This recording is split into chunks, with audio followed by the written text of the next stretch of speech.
বছৰৰ অন্তিম দুদিনত ৰঙিয়াৰ হাতীখোলা পথাৰত দেখা গ'ল সম্প্ৰীতিৰ নিদৰ্শন।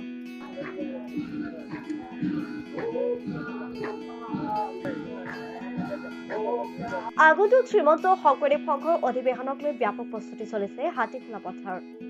জাতি ধৰ্ম নিৰ্বিশেষে দিনে নিশাই শ্ৰমদান কৰিছে হাতীখোলা পথাৰত। শ্ৰীমন্ত শংকৰদেৱ সংঘৰ আগন্তুক অধিৱেশনৰ বাবে অধিৱেশনস্থলীত উত্তপ্ত পৰিৱেশ।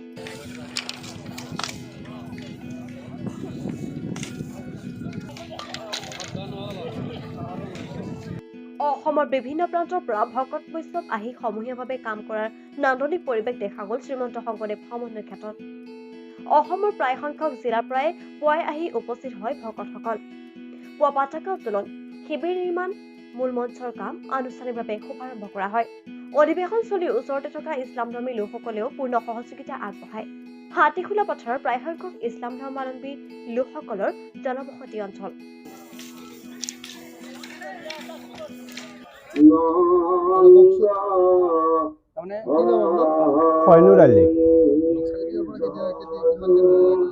ইয়াত খুটা পোতাৰ পৰাই মই আহি আছোঁ, চাই আছোঁ, কামতো যোগদান দিছোঁ। বাপসকল যি বুঢ়া বাপসকল তেখেতসকলে খুটাবিলাক দাঙিব পৰা নাই, তাত দাঙি দিছোঁ।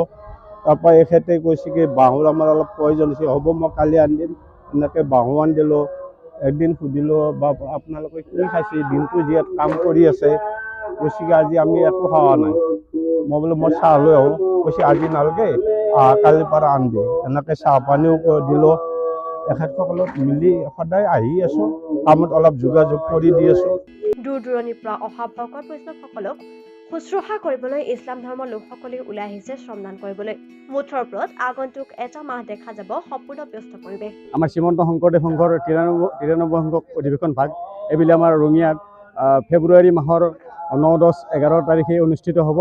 আৰু ইয়াতে যি এই উলহ মালহ আপোনালোকে দেখিছে, ইয়াত আমাৰ বিভিন্ন জিলাৰ পৰা আহি ইয়াতে আমাৰ নিজে নিজে শ্ৰমদান আগবঢ়াই আছে।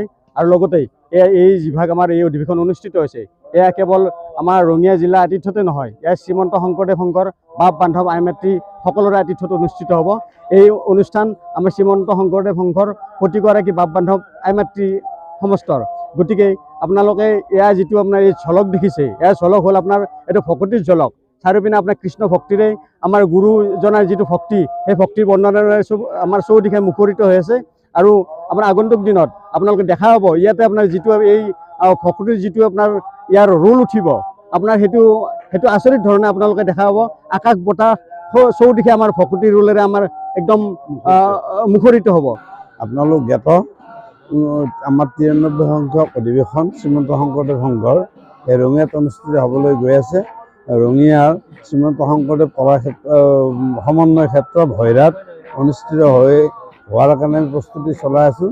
এয়া নামঘৰৰ আমাৰ ভকতসকলে নামঘৰত এই নতুন নামঘৰ যি হ'ব, নৱনিৰ্মিত নামঘৰ, ইয়াত নাম পৰিৱেশন কৰি আছে। লগতে আমাৰ বিভিন্ন আঞ্চলিক আৰু প্ৰাথমিক শাখাৰ বাপ বান্ধৱ সমস্তই আমাৰ শিবিৰৰ কামত ব্যস্ত হৈ আছে। ৰঙিয়াৰ পৰা মইনুল হকৰ ৰিপৰ্ট, সংবাদ 365।